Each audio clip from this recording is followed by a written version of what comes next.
it's right there in the background. You know, you don't know what's in your, but this is my sister-in-law. So I'm going to be calling you, Karen, and connect you. Definitely, definitely. Yes. And this is what the comeback conversation is about. We got to come back from connection. You don't know who's been showing up on these calls. We don't know who's the next step. And I could just imagine in the background where I know with uh, Edward, brother Edward Franklin in Florida, I don't even know what the heck is happening out there. God only knows what's there happened to the children, but beyond the Dixie line. So it's important for us to have these conversations, and I'm glad it kind of pivoted tonight because I didn't even know my own sister-in-law was in the school system like that, and in District 75, and in the 9 district. So I will be calling you, Karen. Thank Yes, you. ma'am. As Dr. Cheryl Clark, as Cheryl alluded to, I mean, I can drop the doctor for a second. As Cheryl alluded to, one of the reasons why I made the choice to leave DOE, number one, the bureaucracy, number two, the blatant racism, number three, the abstractness that, we're supposed to be there for the children.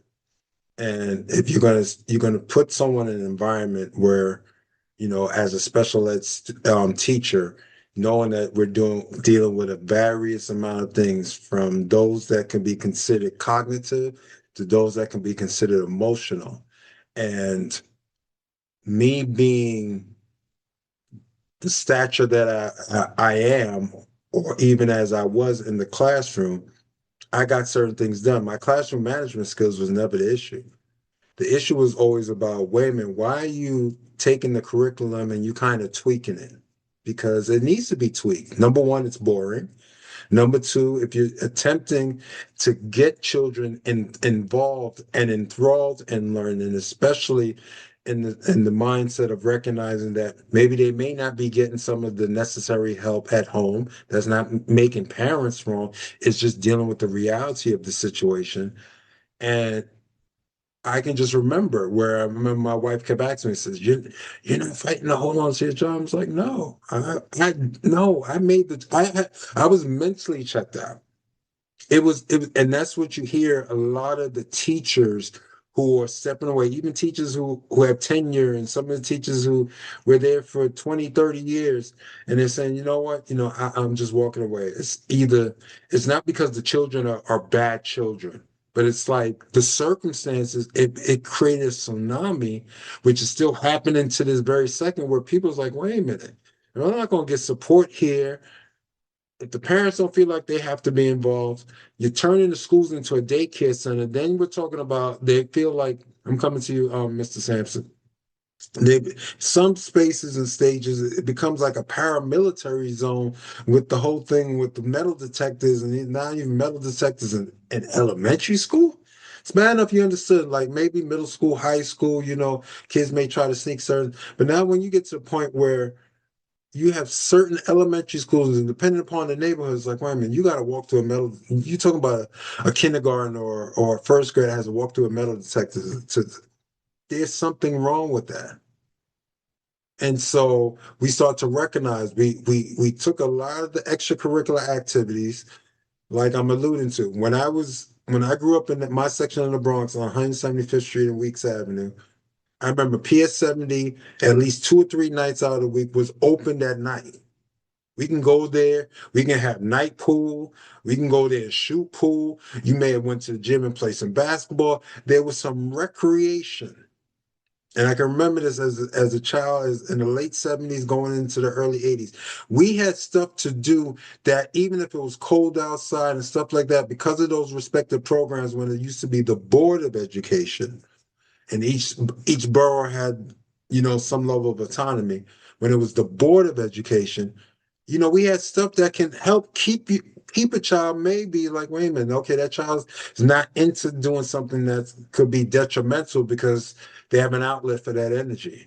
And most times that's how, when children are learning to play, they need those outlets of energy. And we're becoming too sedentary. As much as I love technology, and I'll be the first one to say I love the digital life, but I remember the days where it was like you felt like you were going to die if you couldn't go outside and play.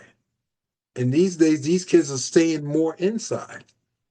And I know the other day, me and Dr. Charles Clark were outside of our home, and we saw some of the kids playing out in the street, and some of their parents were watching them. And you saw a bunch of the kids in the complex were playing and stuff. And that was good to see. It was like, wait a minute, they got out to the house.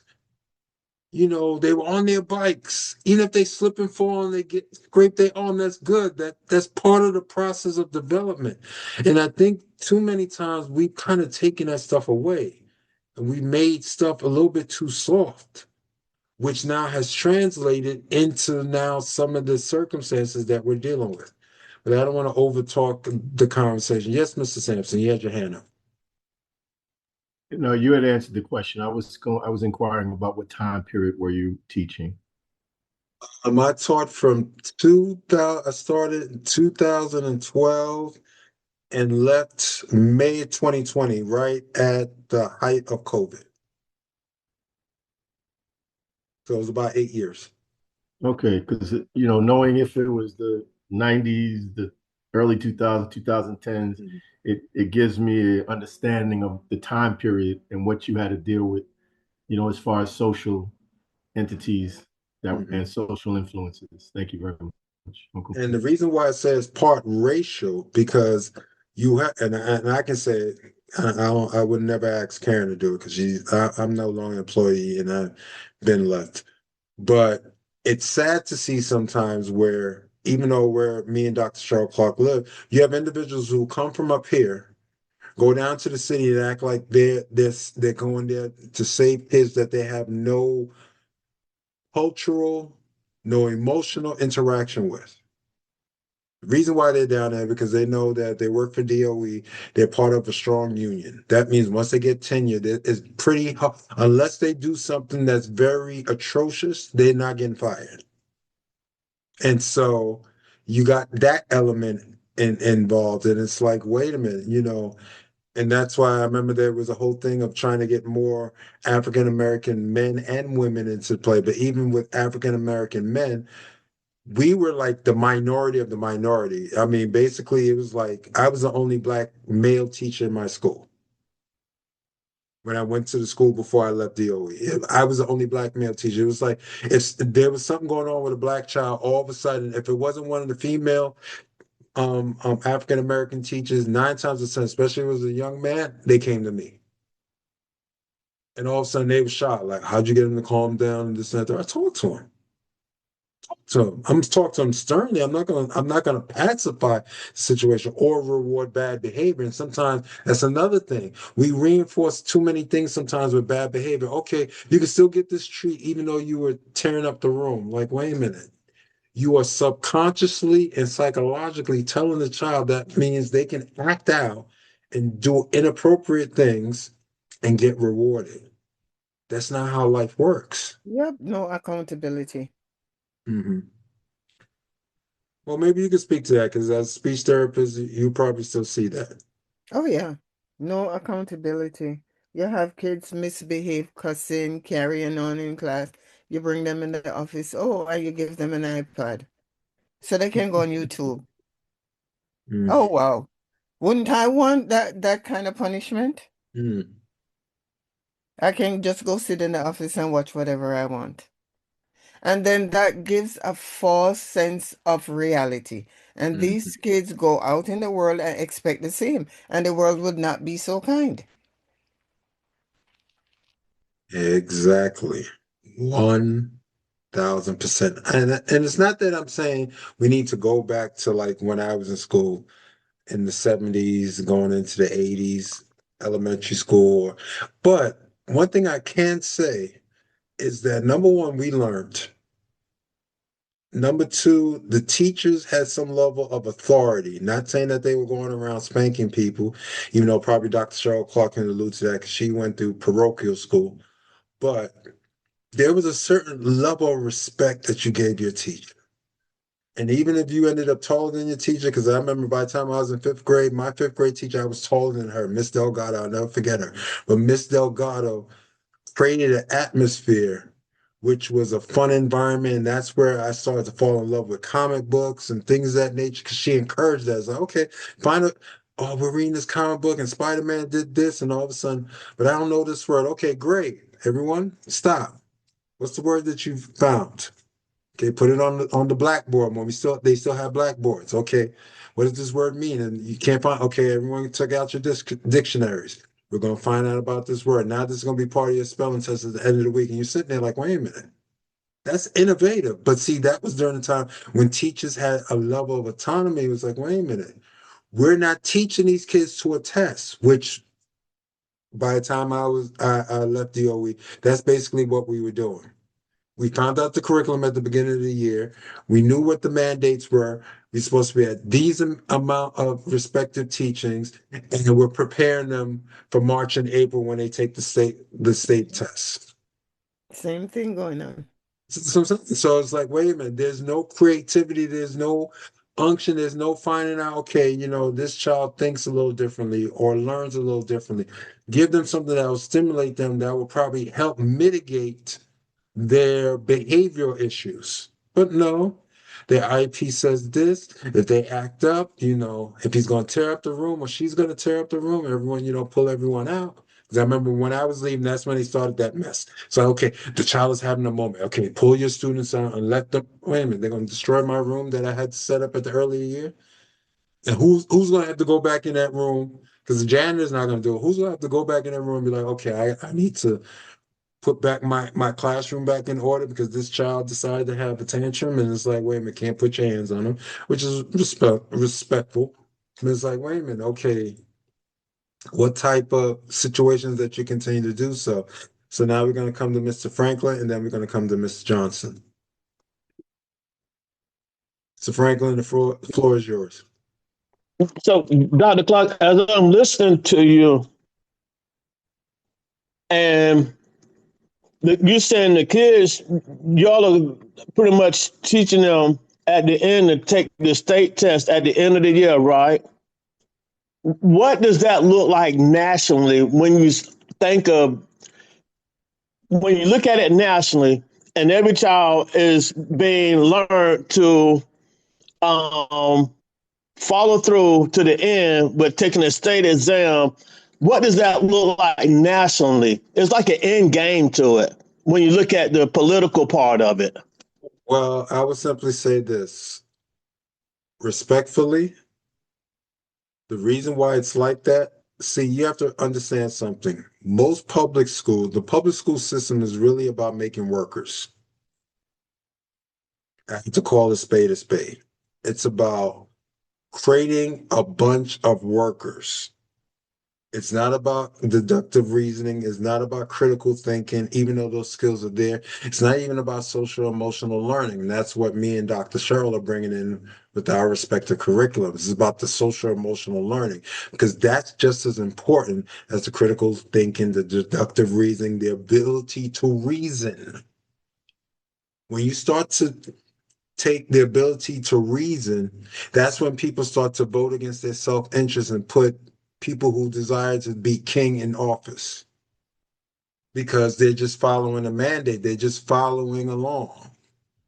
They're not critically thinking, says, wait a minute, if I put this person in office, or if I elect this official who has some level of authority to what's going on with me locally, not even statewide, and not even federal or national wise, wait a minute, nah, he just looks like me, or this, that, and third.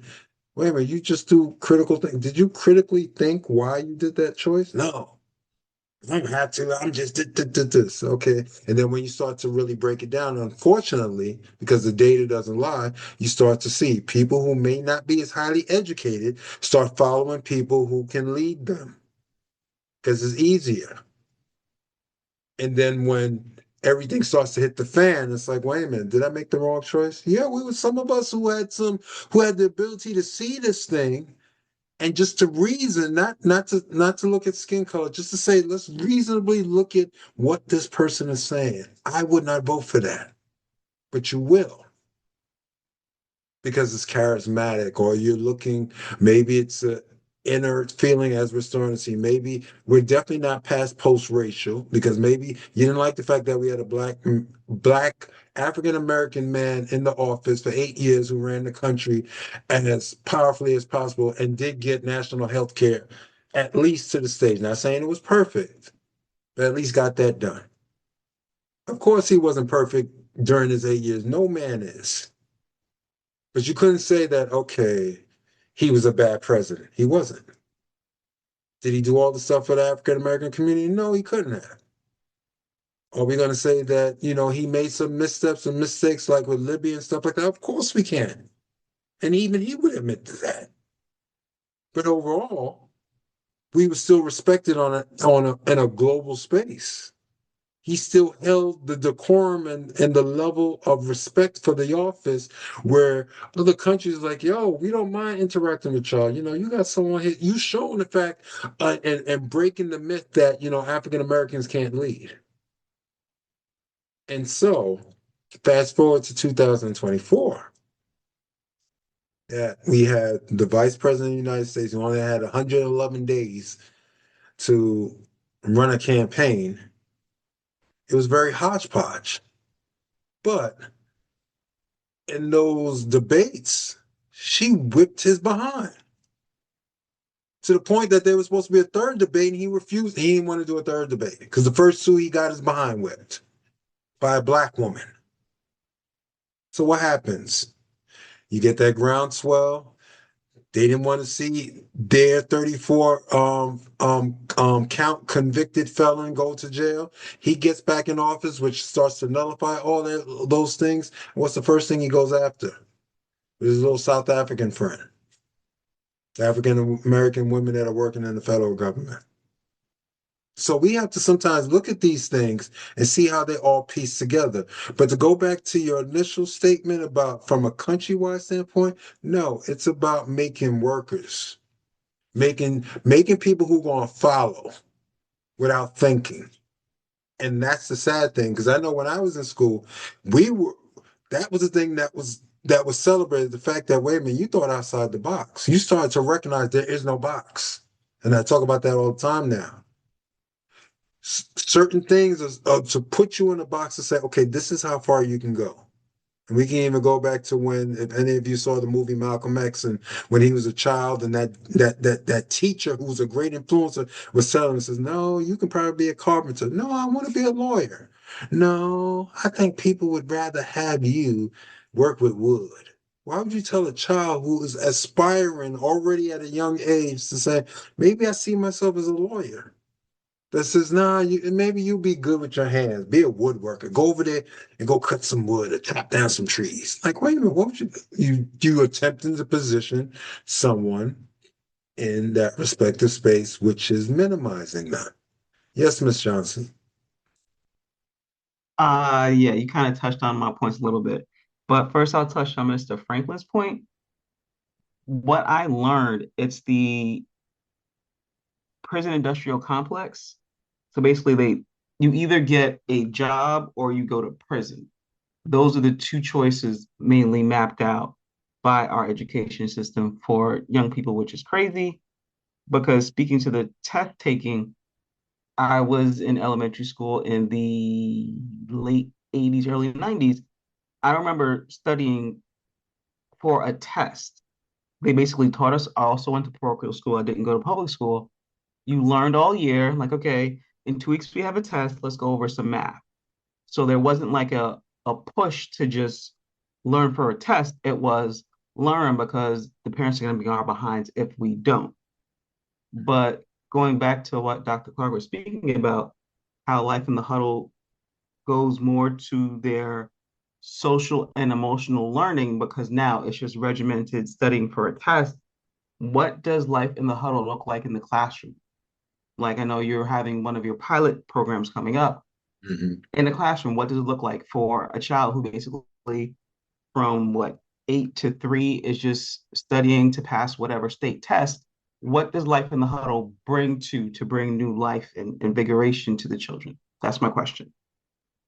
One of the things that it brings a perspective, number one, And as we even start to go beyond that respective school and start to get into other schools, it's about creating those mentorship pockets where people can start to look at these kids beyond just being a student. Because unfortunately, once they have that OSIS number, that's dollars for that respective school. We got to be real with it. Each of those OSIS numbers is dollars to that respective school. So that's why when you hear at times about, and probably even Dr. Cheryl Clarke can allude to this because she was a PTA president for many years at our children's elementary school. But when you start to hear about the budgets and what gets allocated, and if there's a Title I school and all that other stuff, you start to recognize all this stuff matters because everything goes back to the dollars and cents. And so the social emotional learning gets thrown, even though they're alluding to or saying that as a part of the curriculum, but it's not really, it isn't, because how can a teacher, depending upon what type of classroom management skills that they have and the mandates that they have from their respective administration, depending upon where they're at in their career, if it's a young teacher, forget about it. Some of those teachers are running around with chicken, like they head, like you can understand why some of them becoming alcoholics and looking for stuff that's going to alter them when they get out that building. Because not only are you dealing with administration, you may be dealing with behavioral problems with the kids. You're dealing with the mandate of attempting to get some information into these children. Then you're hoping that they go home and do the homework, that they'll get assistance with the homework. And then all of a sudden, depending upon how the parents are, you're going to deal with that element. And then our society at large. So how are we really impacting them? And that's why probably programs like mine and Dr. Cheryl's and probably others out there are so needful, because someone has to support these, not only the kids, but the teachers. The social emotional learning actually helps both parties.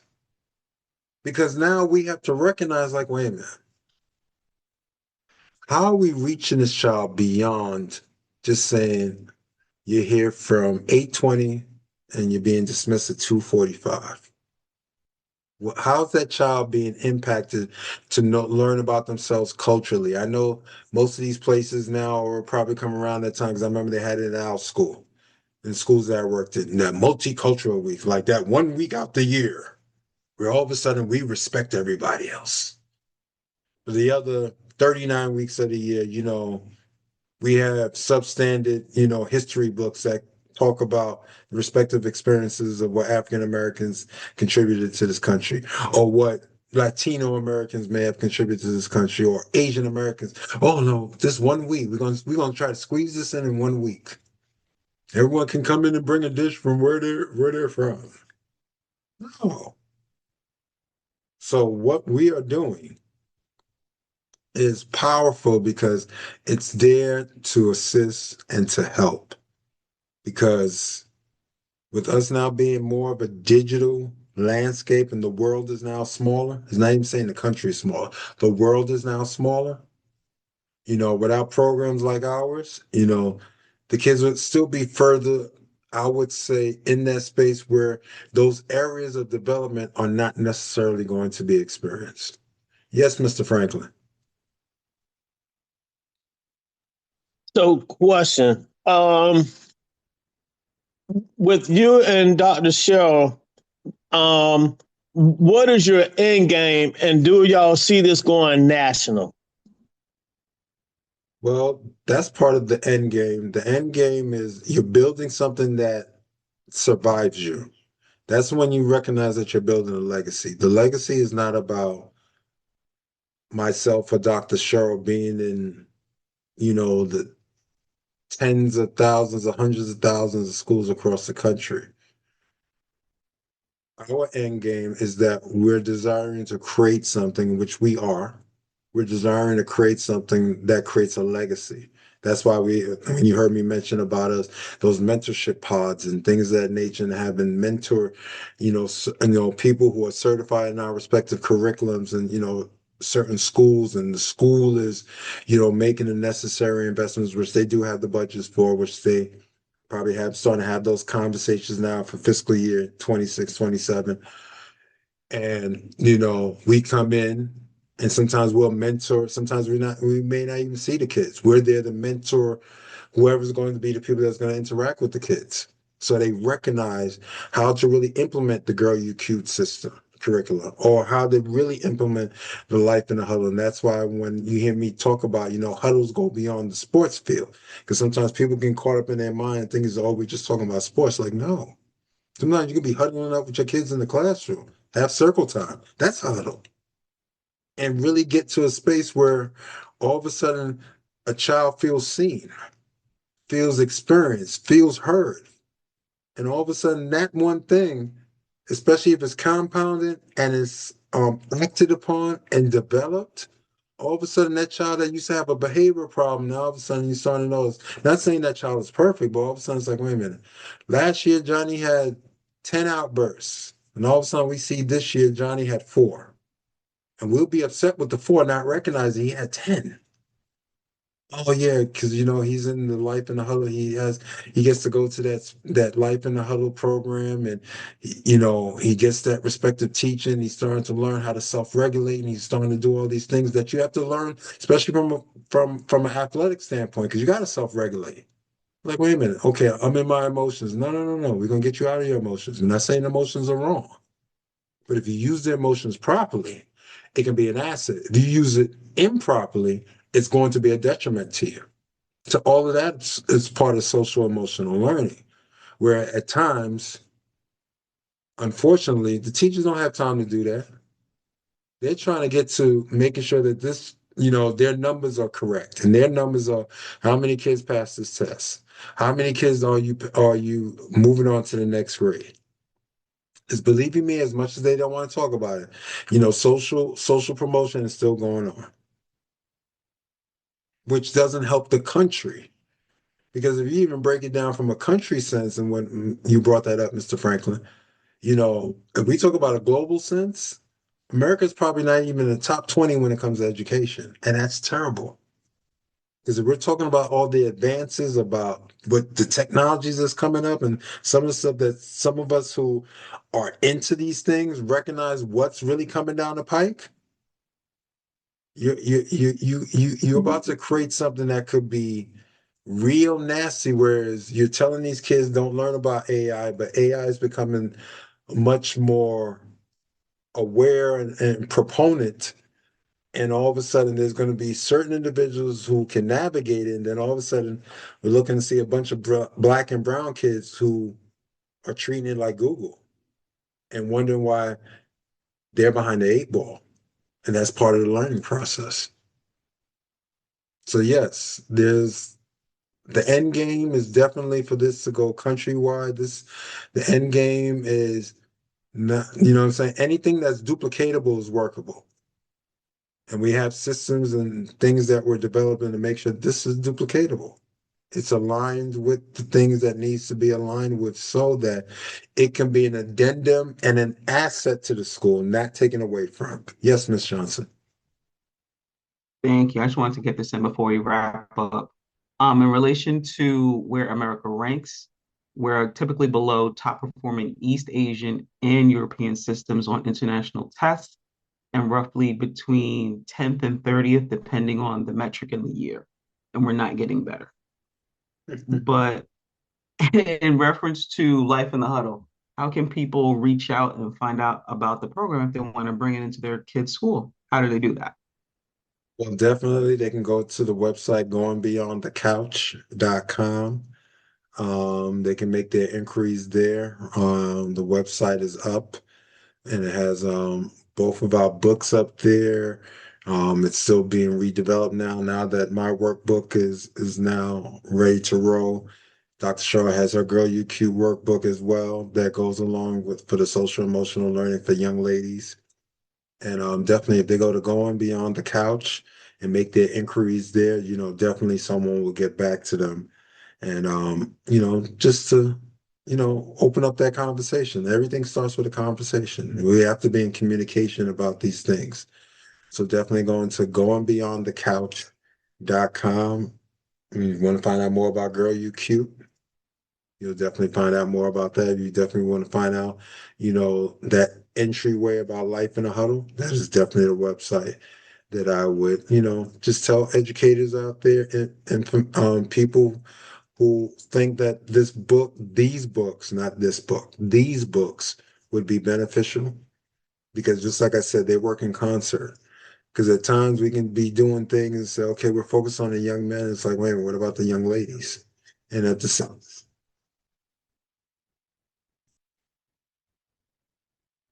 okay.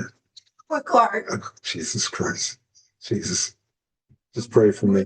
I tell people all the time, pray for me. Let me put it in my face to make sure that it's there. Amen. But yeah, definitely if they go to goingbeyondthecouch.com, they will definitely get those as y'all laughing. This is funny. But this is great. And just think about it. We have to think about it from how certain things are moving, and we're about to bring this to a close. As we start to think about the socio-economic state that's happening in our country, we have a president who, even up to today, made the statement that he doesn't care that, gas prices are where they are. He's focused on the fact that this other country should never have a nuclear weapon. So you have put the world, not just the United States, you have put the world in a socio-economic stranglehold because of what? And right now, when that particular waterway was open and flowing and there was no issue, that thing is like partially closed and you have prices and we still haven't seen the full effect. We haven't even really hit the full summer season yet. We're talking about driving if you're a driver. We still haven't experienced that yet. The cost that's going to be mandated on our products in our grocery stores. Yes, that relates back to life in the huddle and grow UQ because now these are some of the things from a socioeconomic or geopolitical standpoint that some of these kids are going to experience. Now, some of these kids, if they experience anything that forces them to have less food in their house or less resources that their family has access to, that impacts the child. Then that impacts the teacher. Then that impacts that necessary school environment. And then all of a sudden it's a groundswell. And then we're wondering why this neighborhood, why these kids are bad? Are these kids bad kids? Are good? There's no bad kids. There are kids that right now are not being handled appropriately from a socio-economic standpoint, from a social emotional standpoint. And as before, people say, oh, blame the teachers. No, as me being the person that was in the classroom, I know it's not the teachers. Because believe you me, the kids were the easiest part of the day. Even the ones that may have misbehaved. Because if they had any type of soul within themselves, they'll come back the next day like, Mr. Clarke, I'm sorry if I misbehaved yesterday. Just da, da, da, da. I don't know. Today's a new day, yo. We're gonna reset. We good. I'm not holding on to yesterday. We good. Dap them up. Give them some love. Let's make today as perfect a day as possible. You can't go back to yesterday. Let's focus on today. But you recognize that after a while, it's like, wait a minute. These kids are dealing with things, especially depending upon, I hate to say it, but depending upon their zip code or what's going on in their respective households. And it's like, wait a minute, that comes into the classroom. So Girl UQ and Life in the Huddle are there to help bring those things down. And it's like, and as I really bring this to a close, as I remember being a football coach, I used to remember some of those kids, some of the greatest attributes which started to help them academically because they were part of a team. They had something to know. It's like, wait a minute, if I misbehave in school, my teacher's going to tell Coach Clarke or one of the other coaches, and I'm going to come to practice, and they're going to make me sit on the sideline and do my homework or sit on the sideline and be like, yo, we heard you was doing X, Y, and Z. Nah, man, you ain't playing. Or you're not going to be able to play for half the game. And it's like, wait a minute, no, I love to play. Of course, if you love to play, do what you're supposed to do in the classroom. And we started to see their academics started getting better to the point that we started seeing some of the kids that we knew that we coached ended up going to college and graduating from college and doing very well. So it all works together. Not being abusive, but giving enough tough love and not pacifying certain things to recognize like, wait a minute, you can do this. But what's going on right now? We're making kids too soft. And unfortunately, that's part of the thing. But we're going to end on a positive note because, girl, you cute. And also, Life in the Huddle. You can simply go to goonbeyondthecouch.com if you're an administrator or a district leader and you're looking to reach out to us and start to have those preliminary conversations so you can have those relevant conversations, especially in New York City, and even we're getting some inroads up here in the Hudson Valley. We're very open for that. Next week, depending upon where me and Dr. Cheryl alluded to, we'll definitely get back to probably part 2, the next part in the legacy planning, even though I see tonight was a great diversion from that, because, this is a necessary conversation because we have to think about our children, our future. We have to think about them. That's part of our legacy, our children. And if someone's not willing to take a stand for them, then we're all doing them a disservice. So I appreciate all the members of the Comeback Collective Circle on this fine evening today. God has a funny way of doing things. Certain things, when you think it's a curveball, it's not really a curveball. It's a way to pivot. And when you allow yourself to be very adaptable and very amendable, then you start to recognize how things will still manifest themselves appropriately and confidently. So next week, we'll be back with part 2 of the legacy planning. This was great to talk about Life in the Huddle. And knowing my wife, before I leave, let me make sure. That's her book, Girl, You Cute. And even on the back, that has her picture on it. And here's Life in the Huddle. And there's my picture in the back as well. I gotta get my autograph copy. Don't worry, Mr. Sampson's been telling me about the same thing. Yeah, he has to order them I first. have to order them. Karen. She's been getting. I'm about to order them and make sure I have some on hand so I can. Oh, okay. I guess the boss has spoken. She told me tomorrow. I guess Karen, it'll I'm be going to call you. Thank you. Okay. okay. Say So the once again, benediction. You done had 3 benedictions. Let's go. you know what, Dr. Cheryl, I put your book up. Don't start with me.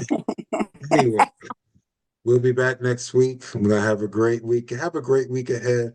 Be mindful to check on people in your respective communities, and you never know what people are going through. And let's just think about how people are being affected globally, not just here in the United States, but globally. So until next week, when we'll be back at the same comeback conversations time, same comeback conversation space. This is Dr. Gregory Clarke Sr. Have a great week. Peace and love. Good night. Good night. Bye, everyone. Blessings. Good night.